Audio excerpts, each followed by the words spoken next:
Romanos 8, 29 diz assim: porquanto aos que de antemão conheceu, também os predestinou para serem conformes à imagem de seu Filho, a fim de que ele seja o primogênito entre muitos irmãos. Vou ler de novo. Porquanto aos que de antemão conheceu, também os predestinou para serem conformes à imagem de seu Filho, a fim de que seja ele o primogênito entre muitos irmãos.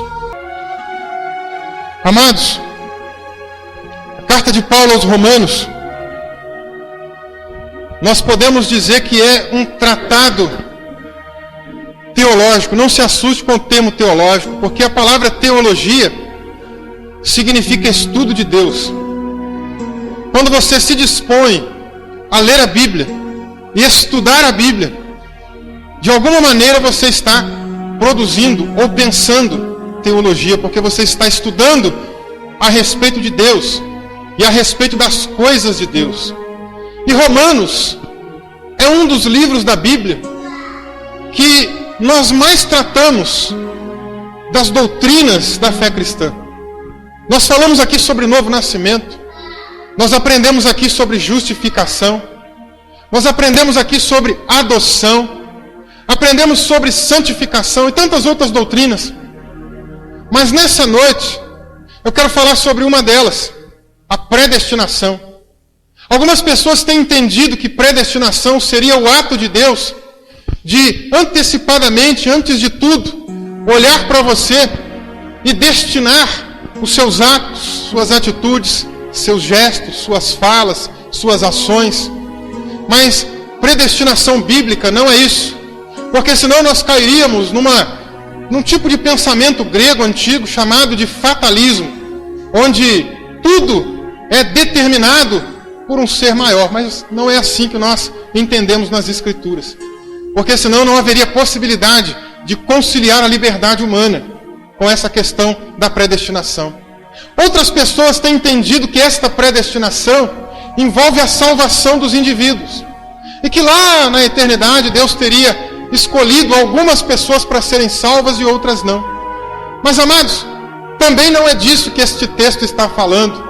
Também não é disto que a Bíblia fala para nós quando toca no assunto de eleição e de predestinação. Então, o que seria, na verdade, esta doutrina bíblica da predestinação?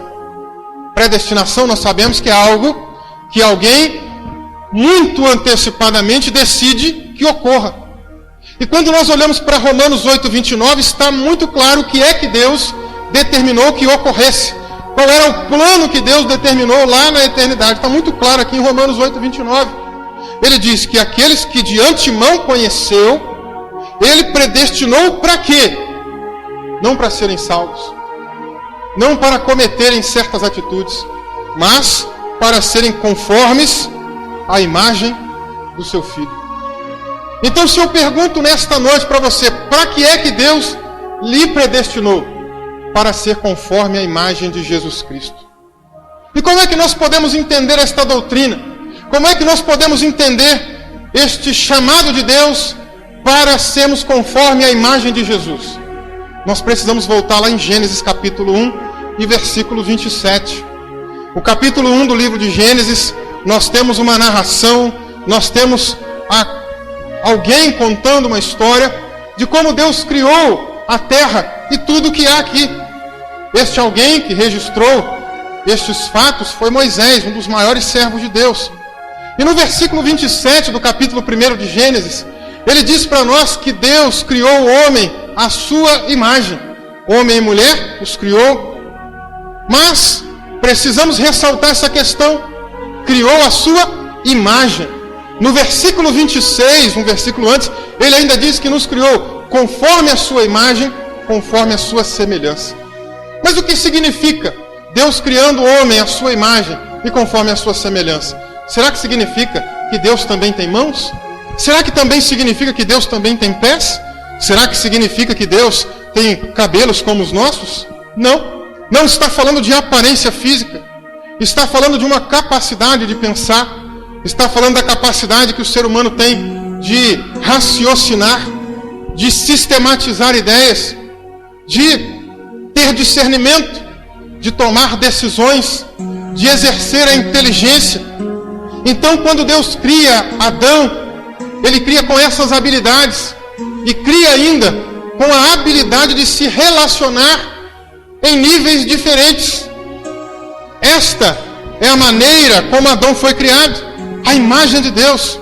E quando nós olhamos para Deus, biblicamente falando, nós entendemos que Deus é um ser triuno, ou seja, é uma única divindade que existe ao mesmo tempo em três pessoas diferentes, distintas, que nós conhecemos como o Pai, o Filho e o Espírito Santo. E estes três, meus irmãos, se relacionam. Estes três conversam. Estes três decidem, tomam decisões em conjunto. Eles têm um relacionamento.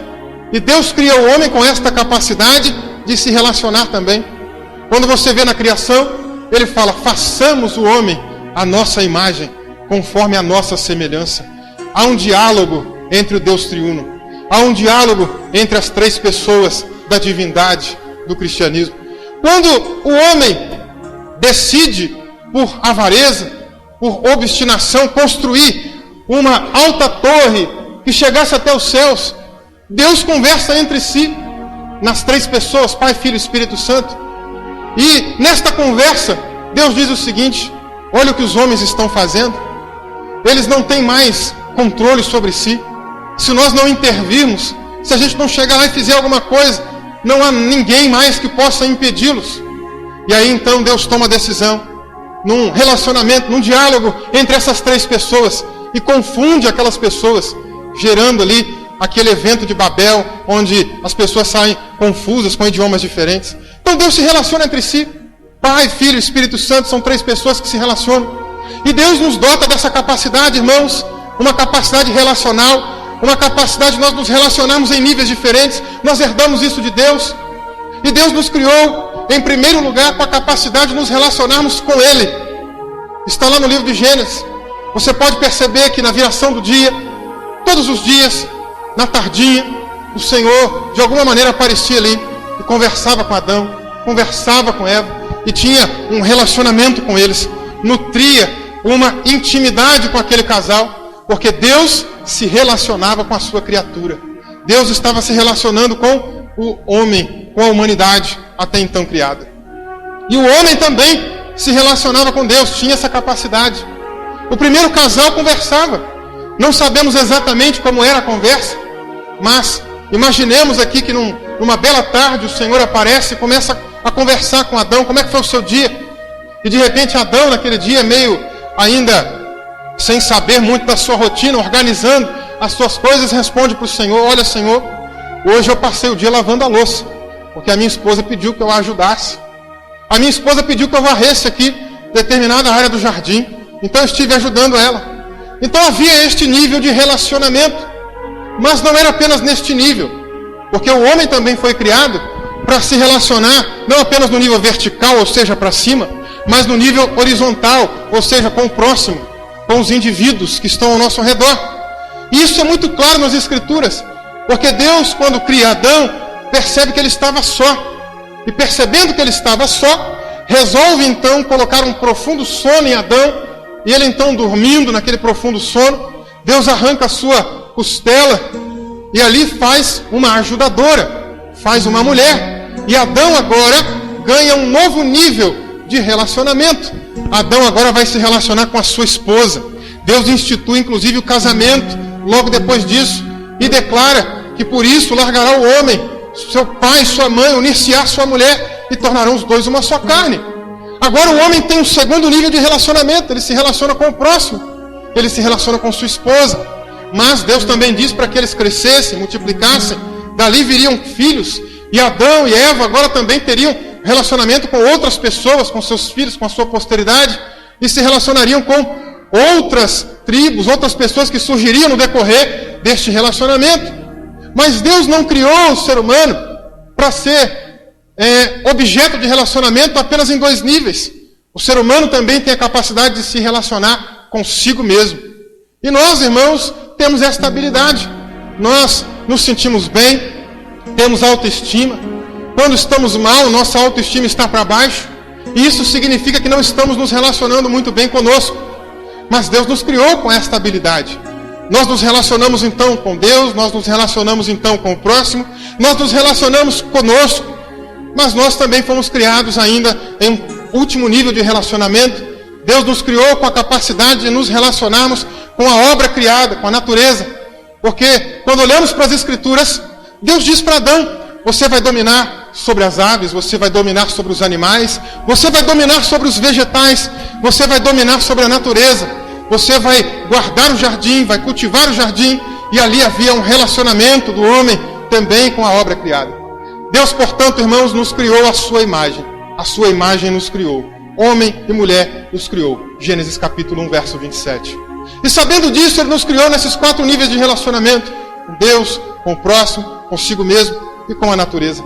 Mas Adão, um belo dia, acaba pecando, acaba caindo, e a humanidade então passa por um desequilíbrio, perde esta imagem, ou melhor, esta imagem é corrompida na raça humana dali para frente, e o ser humano passa a viver de um modo muito ruim, não mais da maneira original como fora criada, porque algo havia sido corrompido. É como se você olhasse o seu reflexo num rio cristalino, e ali aquele rio estivesse com as águas paradas, e você conseguisse observar o seu reflexo muito bem. Adão, antes da queda, era este indivíduo que olhava para o rio e via sua imagem, via o seu reflexo, sem nenhum tipo de obstrução. Mas depois da queda, é como se esta pessoa fosse naquele mesmo rio, de águas cristalinas, mas você jogasse ali uma pedra e aquela água começasse a passar ali com algumas ondas, e a imagem agora fica deturpada, fica corrompida, já não fica mais perfeita. E ao olhar para as Escrituras, nós podemos entender que Deus quer restaurar esta imagem que foi corrompida através do pecado de Adão. Romanos 8:29 nos diz isso, que Deus nos predestinou para sermos conforme a imagem de seu Filho. Mas eu quero mostrar um pouco para você nessa noite como é que esta imagem foi corrompida, o nível que o ser humano chegou de degradação, de depravação, de afastamento de Deus. Eu quero falar um pouco sobre isso nessa noite. Nestes 4 níveis de relacionamento, o nível mais importante de relacionamento é o primeiro, é o nível de relacionamento com o Criador, mas eu vou deixá-lo por último, por ser ele mais importante. Quero começar falando então do nível de relacionamento com o próximo, porque Deus nos criou com essa capacidade. Deus nos criou com a habilidade de nos relacionarmos com o próximo. Eu estava contando alguns dias num congresso, e eu fui participar de um evento uma vez, estamos aí na época das Olimpíadas, né? E eu jogava basquete nessa época, e fomos participar de um torneio na cidade de Visconde do Rio Branco, e a nossa equipe de basquete estava lá, e um rapaz que trabalhava comigo, o Rodrigo já até lembrou, já está até rindo ali, porque ele jogava nessa época, fazia parte do time, né, Rodrigo? E nós, no intervalo do jogo, fomos até uma lojinha, eu e mais um amigo, e entramos numa loja. Esse amigo, ele é negro, e quando ele entrou naquela loja, a primeira coisa que ele fez foi ficar irritado, porque a moça correu para atendê-lo, e ele então saiu muito irritado com aquilo, foi bravo para o lado de fora. Eu disse: o que aconteceu? Por que você ficou assim? E ele: não, aquela moça lá está com preconceito, está com discriminação. Eu falei: mas por quê? Porque ela veio muito rápido me atender, ela me atendeu muito rápido. Ela está achando que eu não tenho dinheiro para comprar e veio logo me atender porque eu sou negro. Eu olhei para ele e falei: não, eu tenho certeza que não foi isso. E nós entramos na loja do lado, na loja vizinha, entramos na outra loja. E assim que entramos naquela loja, aquele rapaz agora demoraram a atendê-lo, né? E quando demoraram a atendê-lo, ele ficou ali alguns minutos plantado, olhando, esperando o atendimento. Ninguém ia lá. E ele então ficou irritado novamente, saiu muito bravo, né, cuspindo marimbondo, soltando fumaça pelo nariz, pelas orelhas, por onde você imaginar. E eu perguntei de novo: o que foi agora? E ele disse: olha, o problema é que eu estava ali de novo esperando, aquela moça atendente não veio me perguntar o que eu queria. E ela não veio por discriminação, por preconceito, porque eu sou negro. E aí nós chegamos a esse entendimento, que algumas pessoas têm essa dificuldade de se relacionarem consigo mesmas, têm essa dificuldade de terem uma boa autoestima. E esse rapaz, infelizmente, tinha uma autoestima muito baixa, tinha uma autoestima desequilibrada. É um nível de corrupção, é um nível que chegou ao relacionamento conosco, com nós mesmos. E as pessoas, às vezes, têm um relacionamento destruído por conta disso. Era uma pessoa que tinha uma baixa autoestima, e por conta desta baixa autoestima, acabava também tendo complexos de inferioridade. E se você observar as pessoas ao nosso redor, por onde você trabalha, seus vizinhos, você vai descobrir pessoas assim, que têm complexo de inferioridade, que têm dificuldade de se relacionar, às vezes, com o mundo lá fora, justamente porque não se relaciona bem consigo mesmo primeiro. São pessoas que às vezes se acham incapazes, se acham muito feias, não conseguem entender que elas têm algo de bom dentro de si e que podem contribuir para fazer alguma coisa melhor. E tudo isso dificulta às vezes um casamento, dificulta às vezes um relacionamento num trabalho, porque elas se sentem muito inferiores. Se por um lado nós temos pessoas que têm complexo de inferioridade, nós temos por outro lado pessoas com complexo de superioridade. De repente você conhece alguém que pensa que só a ideia dela é a boa, que só a ideia dela é que vale a pena. Eu trabalhei uma época com uma pessoa, o meu supervisor era assim, tudo que ele ia dizer, se você desse ali uma opinião, ele falava, não, a sua ideia não é boa, a minha que é boa, e trazia a ideia dele logo em seguida. De repente você trazia a sua ideia, ele falava que a sua ideia era ruim, e daqui umas 2 semanas, 3 semanas, ele trazia aquela ideia, dizendo que era dele. Mas não podia ser sua, se a ideia fosse dele era boa, mas se fosse sua era ruim. Então existem pessoas com complexo de superioridade, se acham melhores do que todo mundo. Elas olham assim e pensam, a sua casa é melhor, a minha casa é melhor, o meu emprego é melhor, a minha família é melhor, o meu jeito de falar é melhor, o meu jeito disso é melhor. E eles desprezam as coisas do próximo, dos outros. E aí então passam por dificuldades também de relacionamento. Se por um lado aquela pessoa que tem baixa autoestima tem dificuldade de se relacionar com o outro, aquele que tem alta autoestima, os outros é que têm dificuldade de se relacionar com ela. Então nós vemos pessoas assim ao nosso redor, por todo momento, a todo tempo nós enxergamos pessoas com este nível de corrupção, porque o relacionamento consigo mesmo foi obstruído, foi corrompido, e a imagem de Deus não reflete mais ali, irmãos. Nós vemos este tipo de problema de relacionamento também no nível do próximo. Nós fomos criados para crescer, para multiplicar, para termos filhos, para nos casarmos. E a gente vai se relacionando com pessoas, vai conhecendo pessoas, a gente entra num trabalho, conhece pessoas, mas algumas pessoas têm temperamentos difíceis, algumas pessoas têm personalidades difíceis, e aí tem essa dificuldade de se relacionar com o próximo, não ajuda o próximo, só pensa em si mesmo, é egoísta, é egocêntrico, não procura ajudar quem está precisando. São pessoas que, se puderem pisar por cima do outro para conseguir uma promoção no trabalho, faz. E esse problema de corrupção no relacionamento com o próximo chega nos nossos casamentos, chega no nosso tratamento com os filhos. E aí nós vemos muitas famílias sendo destruídas porque o pai não tem sabedoria para educar o filho. E às vezes espanca e fala coisas que vão magoar, que vão denegrir aquela criança. Chama a criança de nomes feios, chama a criança de nomes de animais. E aquela criança vai crescendo ali, ouvindo aquilo, vai ficando com a autoestima para baixo, vai tendo dificuldade para fazer uma tarefa de casa, porque o pai chama ele de burro, porque o pai não tem paciência de ensinar, porque a mãe grita com ele o tempo todo. E isso vai destruindo o relacionamento com o próximo, com o filho. Às vezes é o marido que não tem paciência com a esposa, ou a esposa que não tem paciência com o marido, e eles vivem se digladiando dentro de casa, o tempo todo briga, o tempo todo contenda, e aí este nível de relacionamento com o próximo também acaba sendo corrompido, porque as pessoas não conseguem se relacionar da maneira como Deus criou para que a gente se relacionasse. E aí os casamentos sofrem, irmãos, como nós temos visto por aí. Quantos divórcios têm acontecido? As taxas de divórcio estão cada vez mais altas. E isso por quê?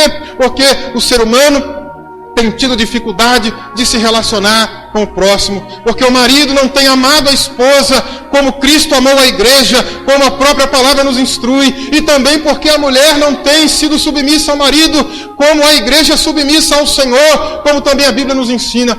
Cada um quer seguir o seu caminho do jeito que acha melhor. Cada um quer seguir pela sua própria sabedoria, e os relacionamentos com o próximo é obstruído, é corrompido, e nós passamos dificuldade. E às vezes aquela pessoa que está trabalhando, mas ela não consegue se relacionar com o colega de trabalho, briga o tempo todo, o tempo inteiro está tentando achar alguma coisa para poder arrumar uma confusão, e aí então o ambiente de trabalho com aquele clima tenso, com aquele clima pesado, as pessoas não se entendem, vivem discutindo, vivem tendo perturbações, e de repente preferem virar inimigos uns dos outros. Talvez esse tipo de problema chegue na nossa vizinhança. Talvez na sua vizinhança haja pessoas que você não converse.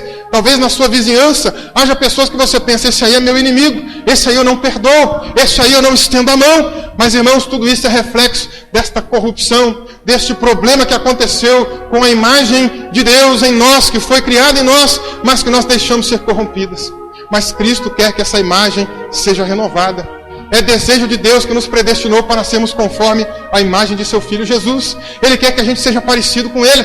Mas nós precisamos nos preparar para isso. Nós precisamos deixar que Deus trabalhe isso no nosso caráter, na nossa vida. Que Ele realmente transforme o nosso ser.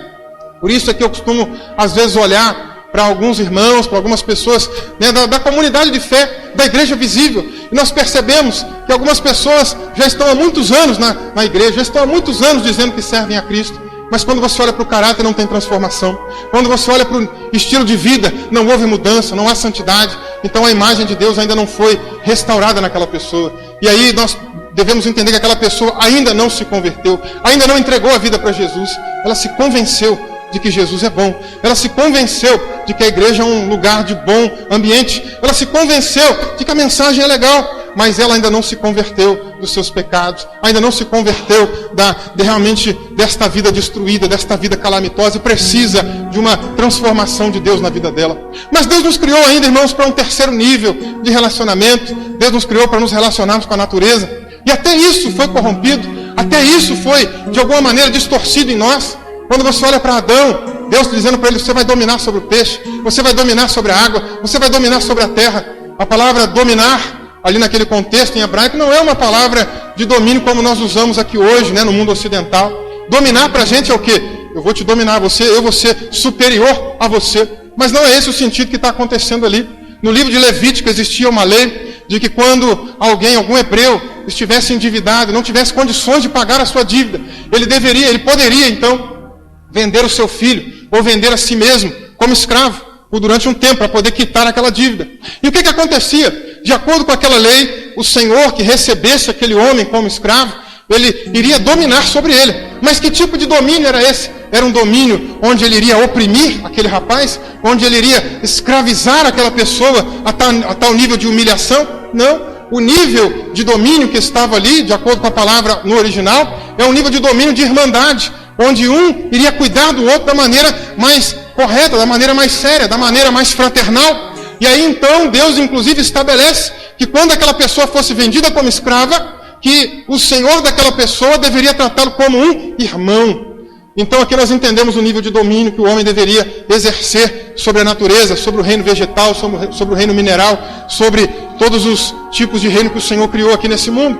É nesse nível de fraternidade, nesse nível de irmandade. Adão, quando foi criado para poder dominar sobre o reino vegetal, sobre os vegetais, sobre as frutas, sobre as plantas, ele não deveria fazer como as pessoas estão fazendo hoje. Hoje em dia, o que o homem faz? Ele vai naquela planta, joga agrotóxico, ele quer que cresça mais rápido, ele quer vender bastante. E depois que você joga aquele monte de agrotóxico, para onde que vai aquela comida? Vai para a sua mesa de novo, e você come aquilo, e acaba fazendo mal para a nossa saúde. Deus criou o homem para se relacionar com o reino animal. Mas hoje em dia, irmãos, o domínio que chegou no reino animal é diferente. Porque as pessoas vão criar lá o animalzinho, o porquinho, o boi. E o que eles fazem? Dão ração, dão vitamina. E no meio daquela vitamina tem um monte de veneno que depois vai para onde? Para o nosso prato, para a nossa mesa, para a nossa comida. E destrói o nosso organismo também. Então nós estamos vendo em que nível chegou essa corrupção. O nível de corrupção chegou até mesmo no relacionamento com o reino mineral. As pessoas vão extrair da terra, vão lá para a mineração, extraem o minério, extraem o calcário, extraem alguma coisa. O que vai acontecendo com o chão, com aquele lugar de onde eles vão extraindo? Vão abrindo crateras, buracos, cada vez mais profundos, que não é possível renovar aquilo. Então nós observamos que o homem hoje quer se relacionar com a natureza, com a obra criada. Em que nível de relacionamento? De domínio, de opressão, de escravidão, de obter o máximo para si, de obter o máximo para o seu lucro, e a terra, e a natureza, e tudo mais, que seja destruída. É nesse nível que nós estamos hoje. E aí nós chegamos no nível mais importante, que é o nível que nós precisamos entender aqui com muita clareza.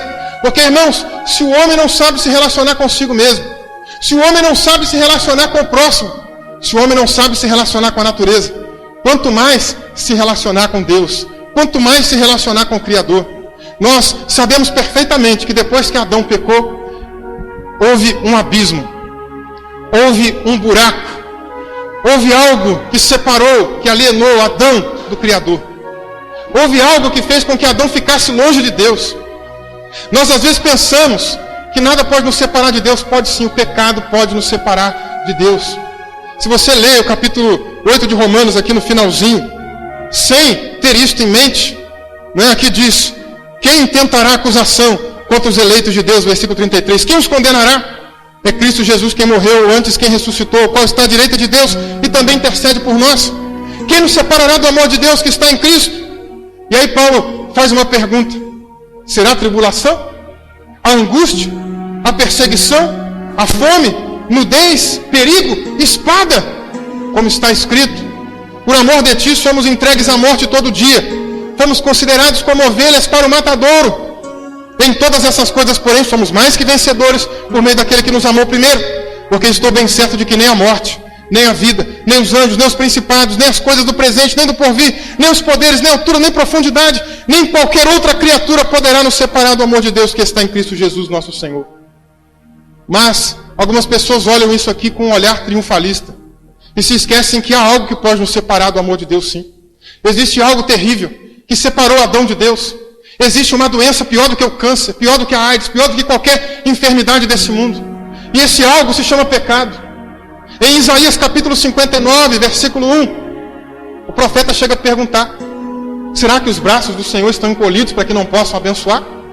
Será que os ouvidos de Deus estão surdos para que não possam nos ouvir?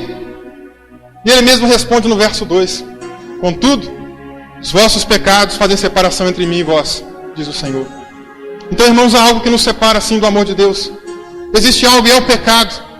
É uma coisa terrível, que separou Adão, que separou a humanidade, que separou a descendência adâmica. Em Romanos capítulo 3, versículo 23, diz que todos pecaram e destituídos estão da glória de Deus. Separados estão. Então há algo que fez com que o homem ficasse alienado, separado de Deus. E aí eu entendo, de acordo com as Escrituras, que o Senhor elaborou um plano para nos aproximar de novo deste Deus. Ele elaborou algo, uma forma de nos aproximar mais uma vez desse Criador. Porque logo depois que Adão pecou, sabe o que aconteceu com Adão? E sabe o que aconteceu com a raça humana? Perdeu-se a vontade do homem de buscar ao Senhor. E este aspecto da imagem de Deus foi perdido. Enquanto os outros foram corrompidos, esse foi perdido. Romanos capítulo 3, versículo 10, o apóstolo Paulo chega até a afirmar que não há quem tenha entendimento, não há quem busque a Deus. E o estado da humanidade hoje é esse. O pecado lançou um abismo, separou o homem de Deus.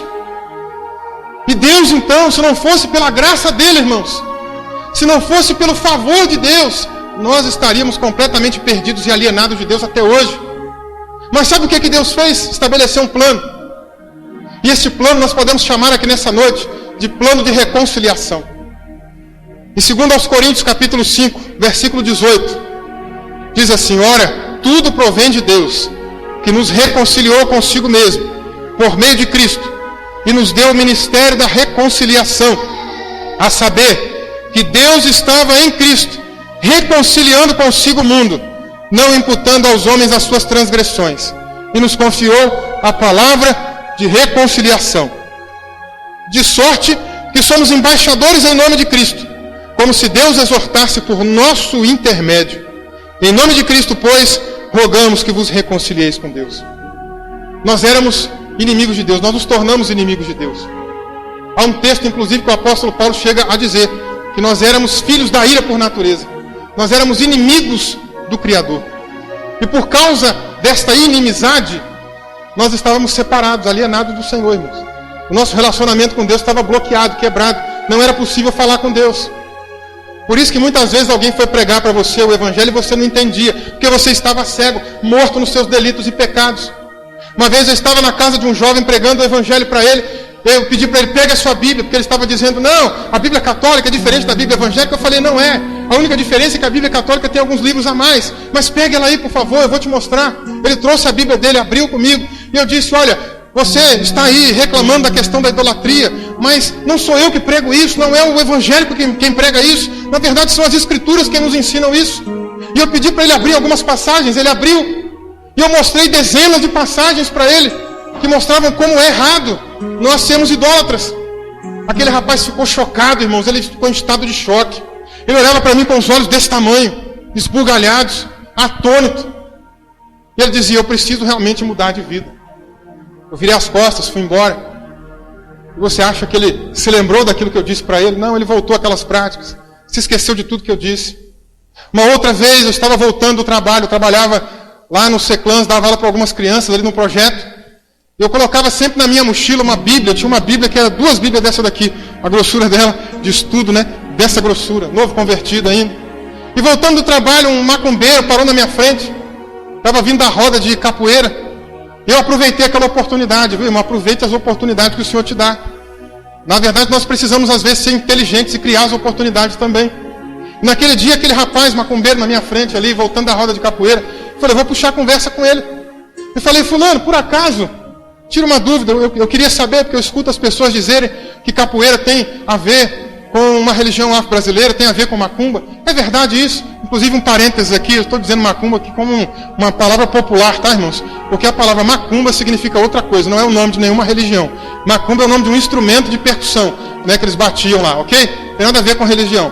Existem outras religiões, candomblé, umbanda, quimbanda e dezenas outras aí, tá bom? Mas na gíria popular, macumba é uma religião afro-brasileira de natureza espírita, né?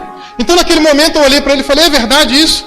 E ele começou a dizer para mim, não é verdade, mas eu sou pai de santo, não sei o que e tudo mais, e começou a me contar como é que era. Parecia que estava até possuído naquele momento, falando comigo assim, todo zonzo, né, com a voz meio esquisita. E eu deixei ele falar à vontade. Nós subimos, o caminho era o mesmo. Quando nós chegamos em frente à casa daquele jovem, eu disse assim para ele, agora eu queria te mostrar uma coisa.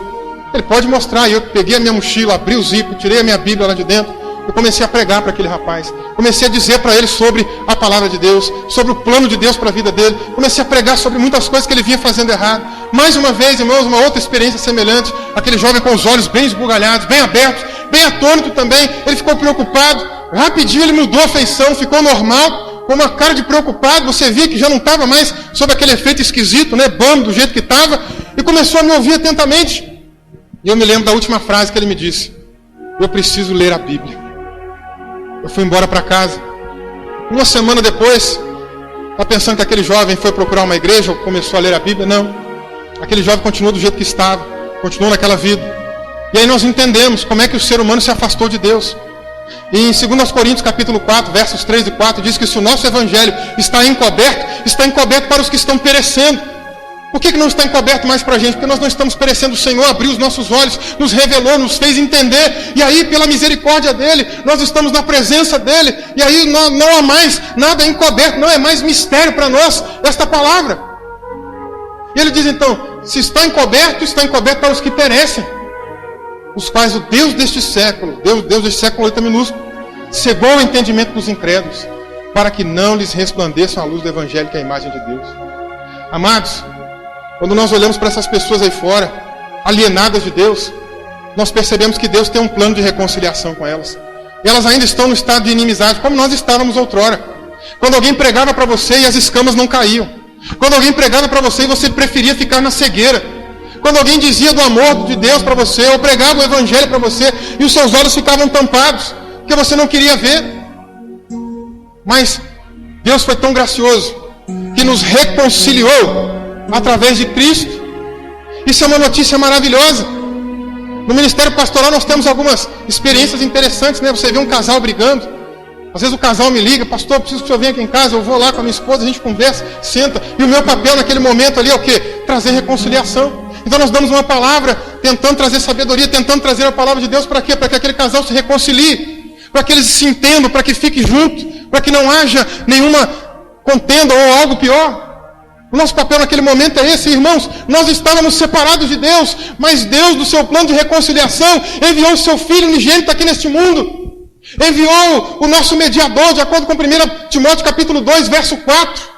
Há somente um Deus e um só mediador entre Deus e os homens, Jesus Cristo, o homem. Ele mandou esse mediador nessa terra para ficar no nosso meio, entre nós e Deus, e nos reconciliar com o Criador.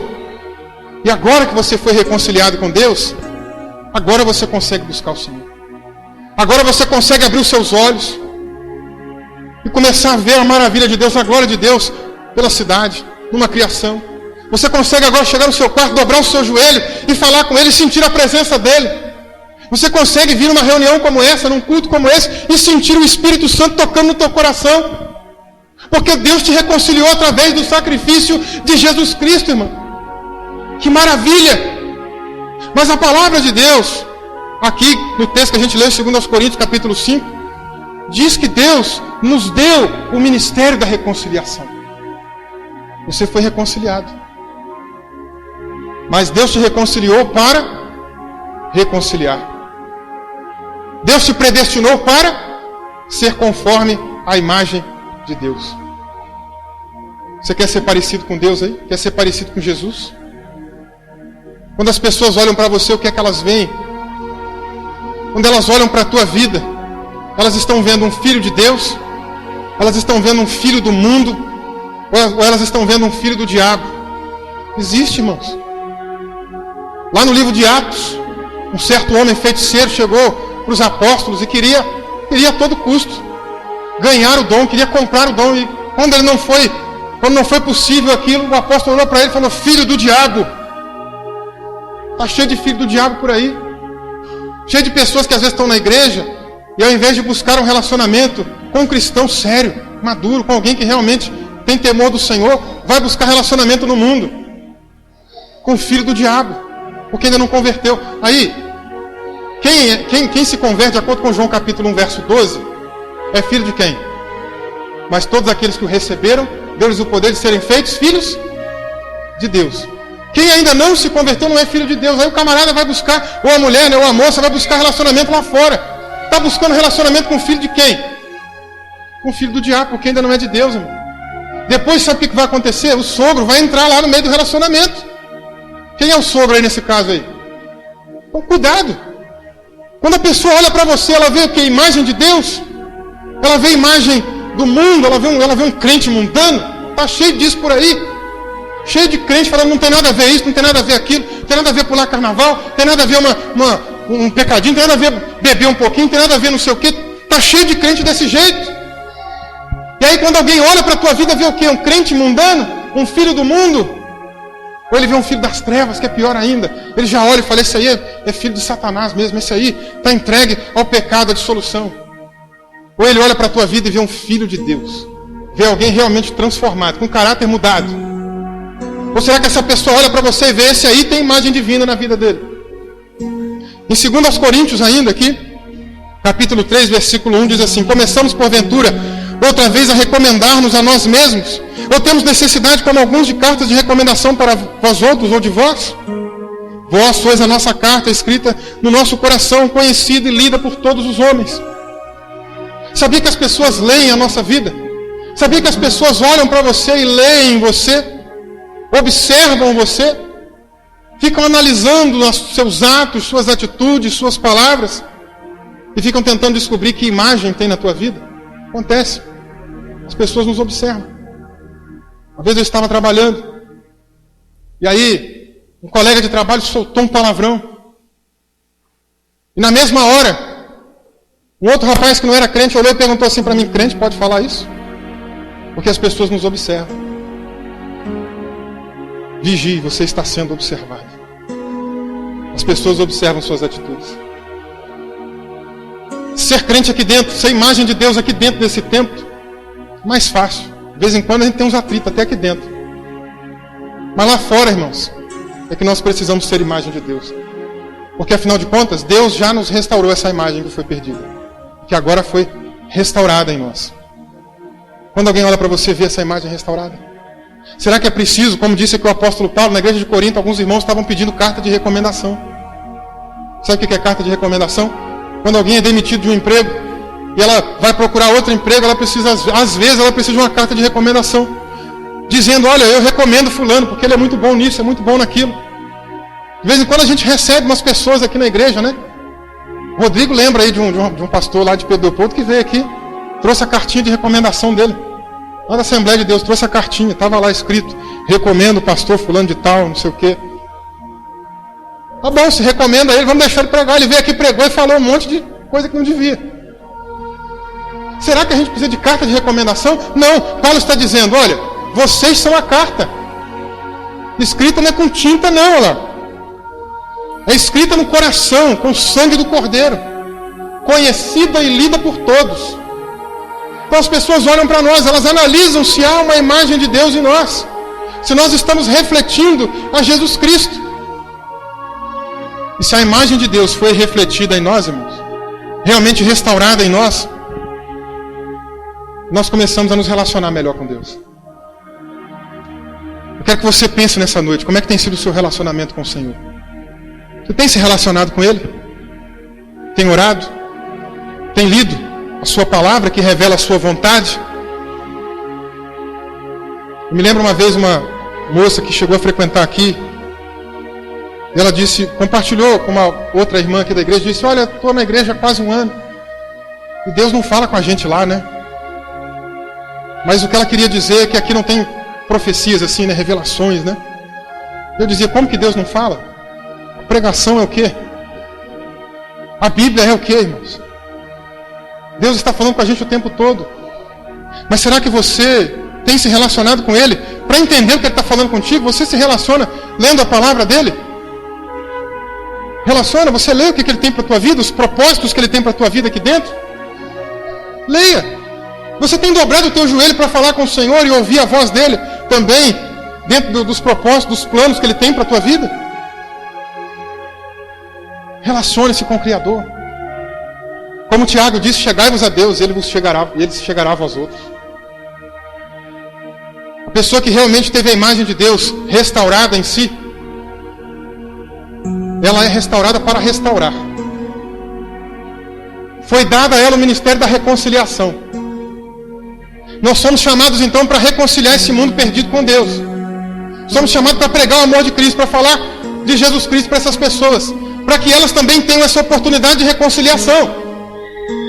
Mas nós também somos chamados, amados, para sermos instrumentos de Deus em outras áreas de reconciliação, porque a imagem de Deus em nós também tem a ver com relacionamentos em outros níveis. Lembra que eu citei aqui nessa noite?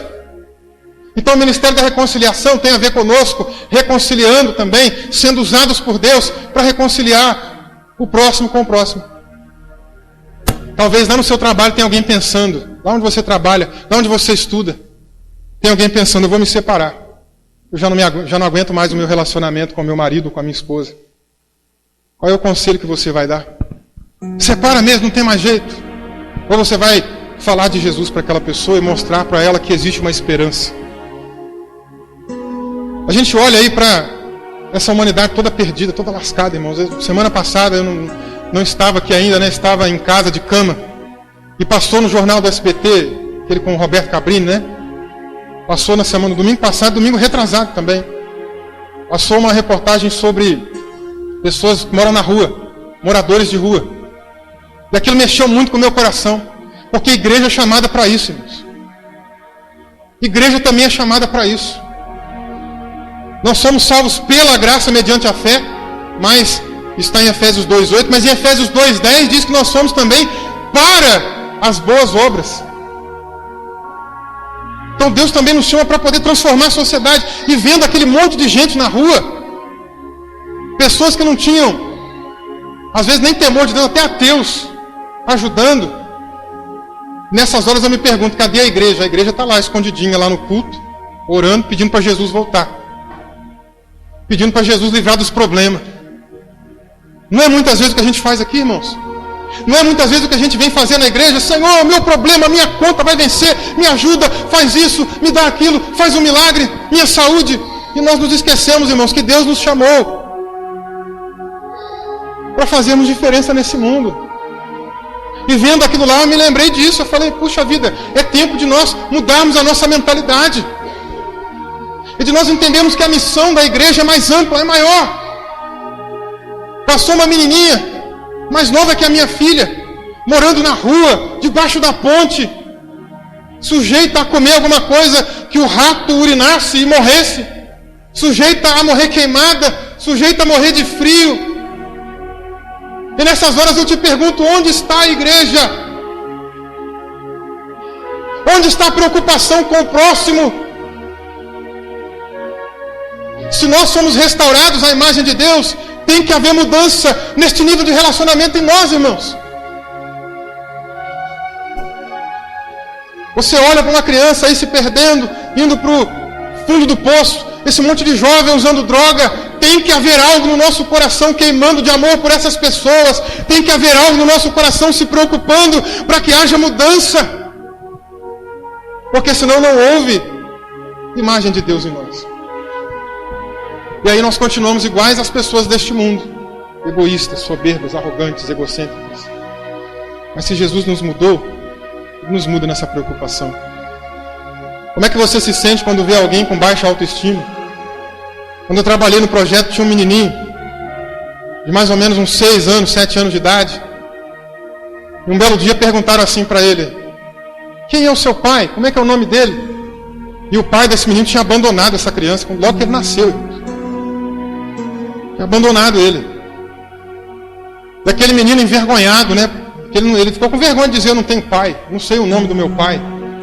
Sabe o que ele disse? Ele olhou para o coleguinha e falou assim: meu pai é o Vinícius, me abraçou. Seu coração não corta com coisas assim? De ver essa criançada indo para o mundo das drogas, com baixa autoestima porque não tem saúde direito, não tem educação direito, não tem acesso direito às coisas que nós temos às vezes. Às vezes não tem uma internet. Um dia eu fui jogar basquete há um tempo atrás aí, junto com o pessoal. O Rodrigo estava lá nesse dia, lá na Coab. Nessa época eu trabalhava na fábrica, estava com um tênis novinho de basquete, tênis de um jogador da NBA, né? A gente chega lá abafando, né, Rodrigo? Tênis novo, vou jogar, vou estrear o tênis. Chega um menino ali de mais ou menos uns 10 anos, olha para mim e fala: que tênis legal! Como é que eu faço para ter um desse? Aí essa criança, muitas das vezes, no decorrer da vida, não vai ter oportunidade, vai ficar com baixa autoestima, vai procurar o caminho mais fácil. Crianças que eu dei aula no projeto, irmão, fui fazer visita na cadeia há pouco tempo aí, com o pessoal dependente de Cristo, chegou lá, eu me assustei, eu falei: gente, eu dei aula para esse menino. O cara está preso porque estava roubando, o cara está preso porque estava envolvido com droga, porque estava traficando. E tudo por quê? Porque a igreja está omissa, a igreja está escondida, a igreja está tentando se esconder debaixo de uma mesa. É igual Jesus fala do candeeiro. O candeeiro era um tipo de lanterna, né? Como se fosse uma lanterna hoje. E Jesus fala assim: o que adianta você pegar o candeeiro e colocar debaixo de uma mesa? Serve? Vai resolver alguma coisa, irmãos? Acabou a luz da tua casa, tudo aquele breu, na sua rua inteira. Aí você pega uma lanterna, ou pega uma vela, acende a velinha, põe no prato. Põe debaixo da mesa. Ao redor da sua mesa vai ter um pano, né? Você vai conseguir enxergar direito? Resolveu? A igreja é chamada para ser luz deste mundo, para ser colocada lá visível, para as pessoas verem. E muitas vezes nós estamos omissos, escondidos, deixando essas pessoas irem para o fundo do poço, deixando essas pessoas irem lá para o inferno, porque não estamos exercendo o ministério da reconciliação. Uma outra menina que eu dei aula, ela tinha pai, tinha mãe, mas morava num lar completamente desestruturado. Eu sempre dei muita atenção para aquelas crianças. A gente ali na hora do projeto, eu brincava, soltava piada, eles riam, se divertiam. Com os mais velhos eu apelava um pouquinho mais, né? Quem era ali de 14 anos para frente, se fizesse bagunça, paga 15 flexões, igual exército comigo. Mas muitos deles aprenderam. Muitos deles hoje passam na rua e me respeitam. Que algum valor eu pude inserir. Mas essa menina, mais ou menos ali uns 10, 11 anos, tinha pai, tinha mãe, lar desestruturado. E um dia ela virou para mim e falou assim: eu queria que você fosse meu pai. Aquilo cortou meu coração de tal maneira, irmãos. Um dia eu peguei aquela galerinha do basquete que treinava comigo, aluguei um filme. A prefeitura não me pagou isso, não me reembolsou. Mixaria também. Mas às vezes é isso que falta em nós. Iniciativa. Às vezes a gente quer que o outro pague, que o outro faça, que alguém cubra. Não, toma iniciativa. Peguei aquela galerinha, fui lá na locadora, peguei um filme chamado Gold. Se você quiser assistir, vale a pena. É baseado em fatos reais. Um rapaz lá dos Estados Unidos que era muito bom no basquete, pulava muito. Pra vocês terem ideia, o aro fica na altura de 3,5 metros de altura. É muito alto. 3,5 metros para alguém da minha altura tem que pular aí pelo menos uns 90 centímetros para conseguir fazer aquelas enterradas, né? Quem já viu o jogo de basquete, tem que pular bem. O camarada era mais baixo que eu. E sabe o que ele fazia? Colocava uma notinha de dólar lá em cima da tabela, que deve dar aí quase 1 metro a mais, né, Rodrigo? Do aro. E ele conseguia pular e pegava aquela nota. Isso tem filme registrado aí. Ela pulava, tinha de tudo para ser um grande astro do esporte. Sabe o que aconteceu com ele? Resolveu usar drogas. Começou naquele negócio, não, eu vou fumar uma maconha aqui, não tem nada a ver. Uma maconhinha, não tem problema não. Hoje tem até igreja protestante evangélica por aí, que é a igreja da maconha. Olha o absurdo que nós estamos chegando. Ele começou na maconha, começou a fumar um pouco, daqui a pouco já estava usando heroína. Aí ele começou a ver colega que perdeu o braço, que perdeu a perna, que estava completamente destruído por causa da droga. E lá, já no fim da vida, depois que perdeu todas as oportunidades, é que ele caiu em si. E aí eu te pergunto, onde está a igreja? Onde está a igreja que não está se preocupando com as cracolândias da vida? E cracolândia eu estou usando aqui de metáfora nessa noite. Porque tem muita gente usando droga na cidade, mas tem outras coisas também terríveis acontecendo ao nosso redor. E eu pergunto para você, onde estamos nós? Onde está a igreja com o ministério da reconciliação? Jesus nos chamou para reconciliar o próximo com o próximo. Para reconciliar o homem consigo mesmo, por causa desses problemas de autoestima. Também nos chamou para reconciliar com a natureza, porque esse mundo que nós vivemos é a nossa casa, irmão. Sabe o que significa ecologia? Ecologia vem do grego oikos, eco vem de oikos, significa casa. Logia estuda, é o estudo da nossa casa. Então você acha que você pegar um lixo e jogar na rua, tá certo? Não, é mau testemunho e implica na sua espiritualidade. Aquele papelzinho de bala que você chupa de vez em quando e joga aí na rua. Está errado, irmão. A verdadeira espiritualidade, ela abrange também o nosso relacionamento com a natureza. Então comece a pensar nisso. Fomos chamados para isso. O Ministério da Reconciliação. Para que também outras pessoas tenham essa experiência que nós estamos tendo. De ter a imagem de Deus restaurada em nós. Quero convidar você a se levantar nessa noite.